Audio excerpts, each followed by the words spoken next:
Pourquoi il y a certaines personnes qui semblent attirer l'abondance comme ça? Ils sont au bon endroit, au bon moment, ils ont des belles opportunités qui s'offrent à eux et ils ne travaillent même pas autant fort que d'autres personnes et ils attirent une magnifique abondance dans leur vie, tandis qu'il y en a d'autres que c'est l'inverse. Ils travaillent dur, sont dans la lutte constante, puis ils n'attirent jamais vraiment l'abondance qu'ils veulent dans leur cœur. Qu'est-ce qui fait cette différence-là?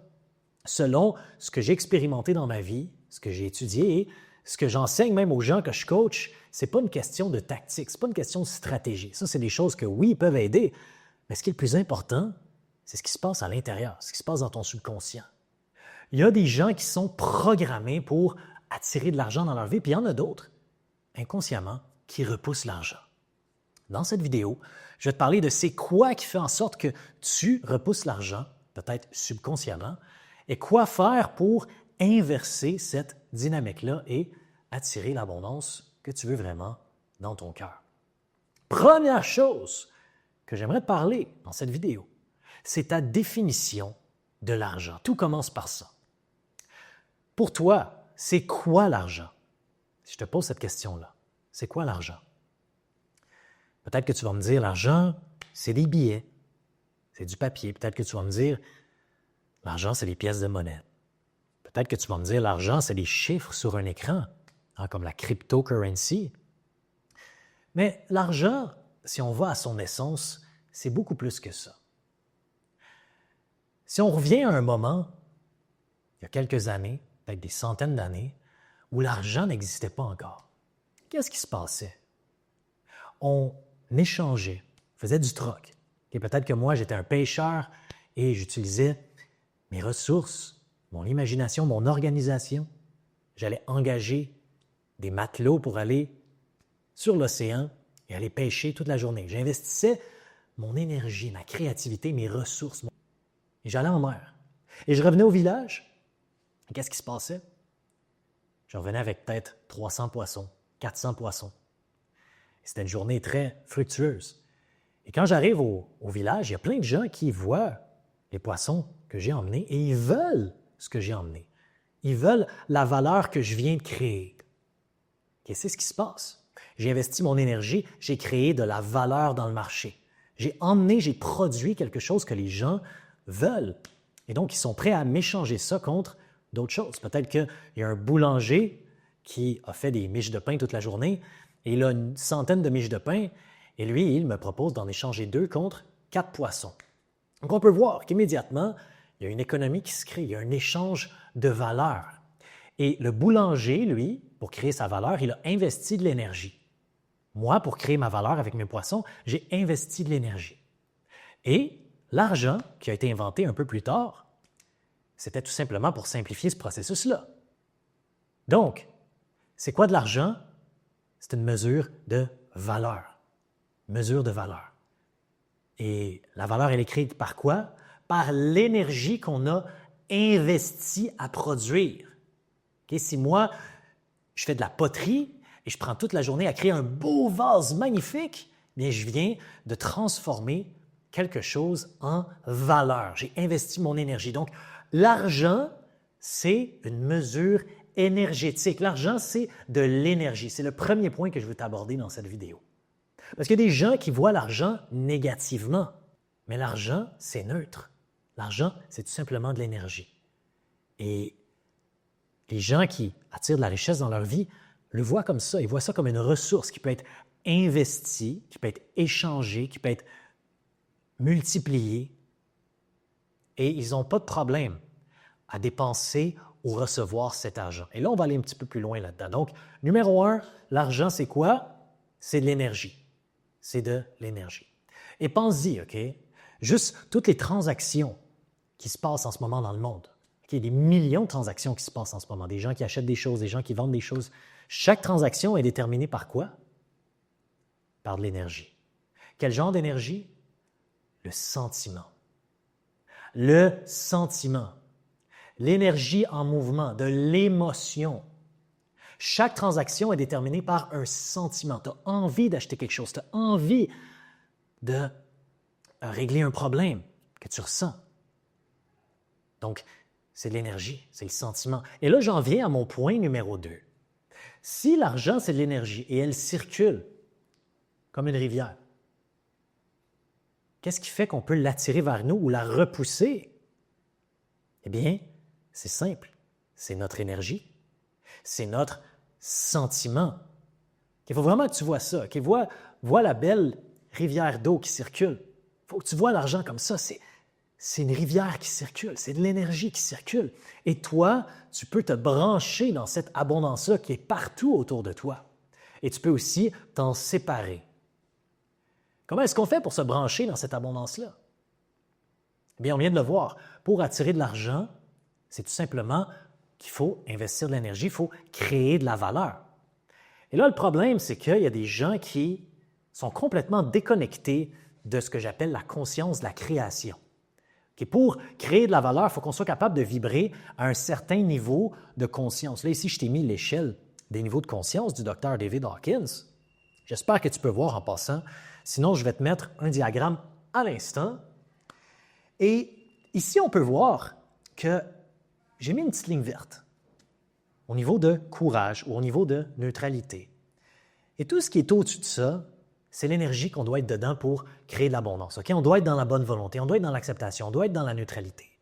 Si on est en dessous de cette ligne-là, là, on tombe dans ce que j'appelle la conscience de la survie. Et malheureusement, 98% de la population est dans la conscience de la survie. Okay? C'est des émotions qui sont autour de la honte, de la culpabilité, de l'apathie, du chagrin, de la peur, de l'envie, de la colère, de l'orgueil. Si je te parle d'argent, si je te parle l'argent, je te dis l'argent c'est magnifique, l'argent c'est bon. Il y en a beaucoup d'entre vous qui vont ressentir une contraction à l'intérieur. Ben non, l'argent c'est pas bon. Ben non. Ça c'est de la honte. On associe l'argent avec quelque chose de mauvais. Okay? On se sent mauvais d'avoir de l'argent. Est-ce que ça t'est déjà arrivé de te faire offrir un cadeau puis de sentir que tu dois le refuser? Oh, j'ai pas le droit, je le mérite pas. Oh, qu'est-ce que les autres vont penser si je prends ça, si je me permets de prendre? Donc, on a de la honte, on a de la culpabilité autour de l'argent. Ça, c'est que notre énergie, littéralement, est en train de dire « non, j'en veux pas ». Même si, consciemment, on se dit « je veux de l'argent » ou « ah, moi, oui, ça va bien l'argent pour moi », à l'intérieur de nous, si on vibre la honte, on vibre la culpabilité autour de l'argent, c'est parce qu'on a des programmes subconscients qui disent « un, l'argent c'est mauvais. Un, si j'ai de l'argent, les autres vont me voir différemment. Les autres vont me juger. » Et là, subconsciemment, on commence même à juger les gens qui ont beaucoup d'argent. Donc ça repousse l'argent, honte, culpabilité. L'apathie aussi, c'est une énergie où on sent qu'on n'a pas de pouvoir. Okay? On a abandonné, on dit « ah, c'est pas important pour moi l'argent. Non, c'est pas important. C'est pas important. » Apathie, ça, c'est des énergies qui sont basses. Tu vois ici, là, on voit le petit cône énergétique. Il n'y a pas beaucoup d'énergie, il n'y a pas beaucoup de pouvoir. On ne peut pas créer quand on est dans cette énergie-là. On est dans notre survie. On n'est pas connecté avec la réalité que l'argent, c'est simplement de la valeur et que pour avoir une vie remplie d'abondance dans ce monde, on doit donner, on doit échanger, on doit créer. Chagrin, la peur. Je vois ça souvent de la peur. Les gens viennent vers moi en coaching et ils ont besoin de sauver chaque petit dollar qu'ils dépensent. Il ne faut pas que je dépense. J'ai peur si je fais ci, qu'est-ce qui va se passer? Okay, c'est normal. Quand on voit que notre compte de banque est vide puis qu'on a toutes ces dépenses-là, de sentir une pression immédiatement. Mais une fois qu'on voit ce qui se passe, on accepte et on dirige notre attention sur ce qu'on veut créer. Okay? On ne reste pas dans la peur, on ne reste pas dans l'inquiétude. Ce n'est pas parce qu'il y a quelque chose de négatif qui s'est passé par rapport à notre vie financière dans le passé qu'il faut que ça continue de dicter notre vie. Okay? On ne veut pas vivre dans l'inquiétude, on ne va pas vivre dans la peur. L'envie, okay? Ça, je vois ça souvent. Ça, c'est quand on est pris, on idéalise l'argent, on met l'argent sur un piédestal, puis on se dit, si seulement j'avais de l'argent, je pourrais enfin avoir une belle vie. Et on se sent séparé. On voit l'argent comme inatteignable, mais on la veut. Ça aussi, ça nous empêche d'avoir de l'argent. La colère, L'orgueil. L'orgueil, c'en est un gros. L'orgueil, c'est quoi? On se sent supérieur à ceux qui font de l'argent. Okay? On se dit, ah ouais, les gens qui sont riches, c'est des gens qui sont corrompus. Les gens qui sont riches, ils sont superficiels. Okay? On se voit supérieur aux gens qui font de l'argent. Alors que l'argent, c'est quoi? C'est simplement de l'énergie. Pourquoi est-ce qu'on a cette relation négative-là avec l'argent? C'est simplement de la valeur. C'est magnifique, l'argent. C'est magnifique, l'argent. Avoir de l'argent, c'est une mesure de comment tu bénéficies au monde. Oh, là, il y a beaucoup de gens qui vont sentir peut-être une contraction quand je dis ça. Et c'est correct. Okay? Oui, c'est vrai qu'il y a des gens qui sont corrompus dans le monde. Oui, c'est vrai qu'il y a des gens qui abusent de l'argent. Mais ce n'est pas parce qu'une personne abuse de quelque chose que cette chose-là est négative. Cette chose-là est mauvaise. Okay? L'argent, comme on l'a dit, c'est simplement de l'énergie, c'est simplement de la valeur. Et dans son état le plus pur, lorsqu'on donne beaucoup de valeur au marché, on a comme un surplus, on va recevoir beaucoup d'argent. Et pour avoir ce surplus-là, on doit passer dans la conscience de la création. Okay? On doit avoir une association positive avec l'argent. On doit voir ça positivement, on doit se focaliser sur créer, sur donner. La meilleure manière de se connecter avec cette énergie-là, c'est de faire quelque chose qu'on aime. C'est de se connecter à notre passion. C'est d'investir de l'attention, de l'amour.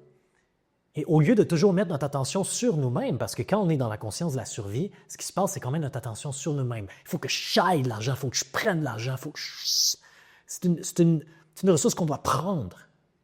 Mais quand on est dans la conscience de la création, c'est une ressource qui vient, qui s'en va, qui circule. Une belle affirmation de Joseph Murphy sur l'argent que j'aime beaucoup, c'est « Money is forever circulating in my life, and there's always a divine surplus ». Donc, l'argent est constamment en train de circuler dans ma vie et il y a toujours un surplus divin. C'est ce genre d'attitude-là qu'on veut avoir dans la conscience de la création. Tant et aussi longtemps qu'on ne va pas tomber dans la conscience de la création ou la conscience de la prospérité, l'argent va venir dans notre vie et va s'en aller. Ça ne va pas rester, il ne va pas y avoir un surplus divin. Okay? On va peut-être parfois manifester de l'argent temporairement, mais ça ne va pas rester parce que ce qui reste, c'est la conscience de la prospérité, c'est la conscience de la création, c'est l'énergie de donner de la valeur dans le marché. Okay? L'exemple le plus simple. Okay? Imagine que toi, peut-être que tu as un emploi.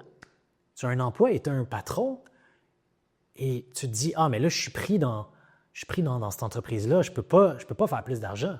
Il faut que je demande une promotion. » Si on suit les principes que je suis en train de te parler, il faut qu'il y ait un surplus énergétique de ta part. C'est-à-dire, il faut que tu donnes plus de valeur à ton patron qu'il en demande de toi. Si tu suis ce principe-là, tu commences à mettre plus d'amour, plus d'attention dans ton travail. Tu commences à show up. OK, et ça, j'ai vu ça. Je pense, j'en ai parlé dans une autre vidéo. Je donnais l'exemple d'un de mes amis qui travaillait dans un restaurant, qui s'est dit du jour au lendemain qu'il allait donner son 100%, son 150%, il allait impressionner son patron.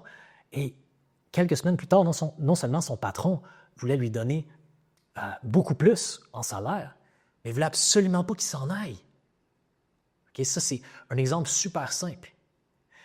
Mais si on voit ça plus macro, si on voit ça d'un point de vue entrepreneurial, OK? C'est pour ça que j'ai choisi de devenir entrepreneur, parce que j'ai vu, OK, attends un petit peu. Si je peux créer quelque chose qui va bénéficier plein de gens en même temps, mais non seulement je vais aider l'humanité encore plus, mais moi, je vais être récompensé encore plus. Et c'est ce que j'avais fait quand j'avais fait mon entreprise de commerce en ligne au début. Et j'ai encore une autre entreprise de commerce en ligne. J'ai mon entreprise de coaching. Et ce qui est important quand on est dans cette conscience-là, c'est comme je suis en train de le dire, c'est de focaliser sur semer. Dans cette conscience-là, on sait qu'on est dans la conscience de la création quand, à tous les jours, on est focalisé sur semer. Pas sur récolter, sur semer, sur donner. OK? Donc, beaucoup peut être dit sur cette conscience-là. Mais tant et aussi longtemps que tu vibres dans les émotions de la survie par rapport à l'argent, Tu vas avoir des blocages. Tu vas avoir des blocages de temps en temps. Et ça, je vois ça souvent parce que moi, je coach justement des entrepreneurs à augmenter leur abondance financière, à augmenter leur activité. Et souvent, ce que je vois, ce qui les empêche de créer leur nouvelle réalité, c'est qu'ils ont une mauvaise relation avec l'argent au niveau de donner et recevoir. Et il y a une des méditations que je leur fais faire qui est tout simplement de se visualiser en train de donner beaucoup, beaucoup de choses, des ressources, de l'argent, des vêtements, et de voir s'il y a de la résistance. Et quand la résistance vient, de seulement la libérer, inspirer et expirer au travers. Même chose au niveau de recevoir. Je les fais imaginer recevoir beaucoup, beaucoup de ressources, beaucoup, beaucoup d'argent. Et quand il y a de la résistance, bien, je leur fais un petit processus pour laisser aller, libérer cette résistance-là. Et souvent, ce que je vois, c'est que les gens ont de la misère à recevoir plus que donner. D'habitude, les gens ont plus de facilité à donner, mais recevoir, ils ne sont pas capables de recevoir. Ils ont de la résistance. Et là, je leur dis, OK, augmente tes prix. Augmente tes prix à ta juste valeur. Puis quand je leur dis ça, ils se sentent, ah, mais non, mais je vaux pas ça, je vaux pas ça. Ça, encore une fois, c'est de la honte, c'est de la culpabilité, c'est de la peur. C'est tout simplement des programmes qu'on libère. J'en ai parlé dans la dernière vidéo. La méthode Sedona, c'est une des belles méthodes pour libérer ces programmes-là. Mais la méditation que je suis en train de te parler, je viens tout juste de la mettre dans le groupe des créateurs de réalité gratuitement. Et je t'ai mis ça dans l'onglet Méditation guidée.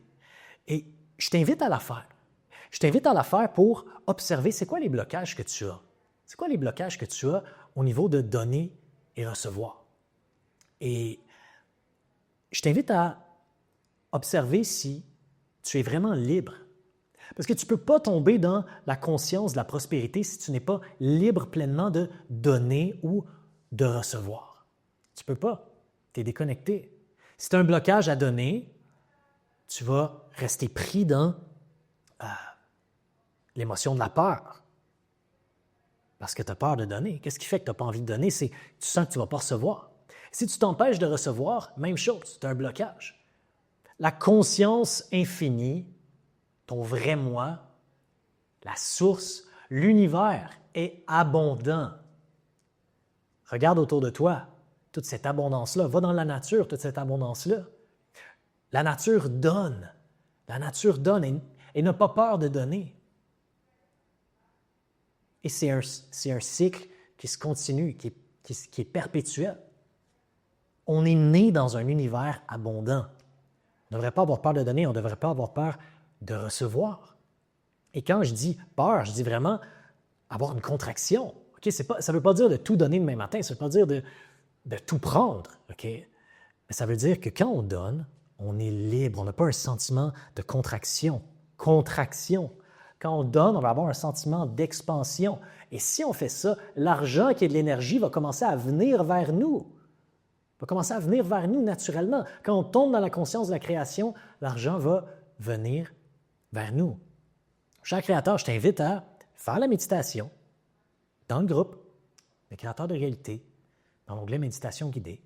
Et si tu es entrepreneur, si tu es professionnel et que tu veux plus de coaching là-dessus, tu aimerais te faire aider à atteindre cette abondance-là financière, à entrer dans la conscience de la création, n'hésite pas à réserver un appel avec moi ou un membre de mon équipe. C'est dans la description aussi. Et on va voir si on peut te faire un plan pour t'aider. Et si tu veux, par toi-même, commencer à pratiquer ces principes-là, bien, observe. Quand tu payes, quand tu te fais donner de l'argent, observe c'est quoi tes réactions. Comment tu te sens? Comment tu te sens? C'est quoi ton énergie? C'est quoi ton énergie quand tu donnes? C'est quoi ton énergie quand tu reçois? Et observe, quand tu penses à argent, quand je te dis le mot argent, qu'est-ce qui te vient à l'esprit? Est-ce que tu as de la négativité? Est-ce que tu as des concepts négatifs qui te viennent? Ou est-ce que c'est ce que je t'ai dit, c'est tout simplement de l'énergie? Et c'est quelque chose qui amplifie ce qu'on est déjà. L'argent, c'est ce qu'on amplifie, ce qu'on est déjà. Observe ce qui te vient à l'esprit. Parce que si tu vois, les gens qui sont riches sont corrompus, les gens qui sont riches sont comme ça, les gens qui sont riches sont comme ça, être riche, c'est pas spirituel. Ça, je vois ça souvent. Être riche, c'est pas spirituel. Pourtant, Bouddha est né dans une famille riche. Krishna était riche aussi. Jésus emmenait l'abondance partout où il s'en allait. C'est complètement déconnecté. Ça n'a aucun rapport. OK? Il ne faut juste pas être attaché à l'argent. Il ne faut juste pas rendre l'argent notre roi, notre Dieu.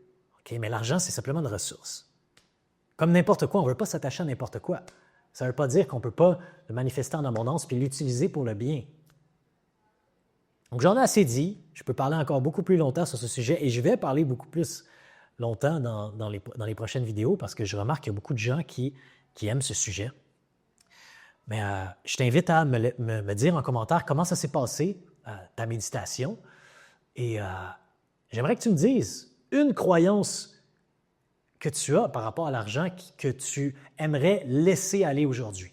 C'est ce que je t'invite à faire. Laisse-moi en commentaire une croyance que tu aimerais laisser aller par rapport à l'argent, que tu sens qu'elle te met dans la conscience de la survie et qui t'empêche d'être dans la conscience de la création. Et en terminant, je t'invite à penser comment un cadeau à l'intérieur de toi pourrait être offert au monde, pourrait amener de la valeur au marché et que tu aimerais donner, même si tu ne recevrais rien en retour. Qu'est-ce que tu sens que tu pourrais donner avec ton cœur dans le monde, puis que les gens aimeraient recevoir et que tu serais prêt à le donner sans même recevoir en retour? Parce que quand tu trouves ça, quand tu trouves cette passion-là dans ton cœur, eh bien, l'abondance vient facilement, naturellement. OK? Donc, merci à toi, cher créateur. Belle création, belle attraction magnétique d'abondance. All right, à bientôt.